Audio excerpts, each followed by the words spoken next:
الجزائر ونيجيريا هما زوز المنتخبات الوحيدين اللي تعداو للدور الستاج بنقاط كاملة.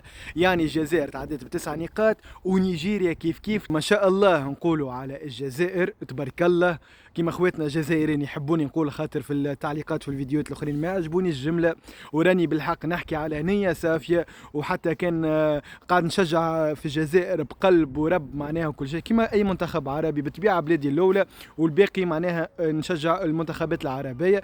وكيف كيف كما قلنا نيجيريا هي الثانيه اللي ترشحوا، معناها قاعدين نشوفوا في نسق مش عادي من الجزائر ونيجيريا.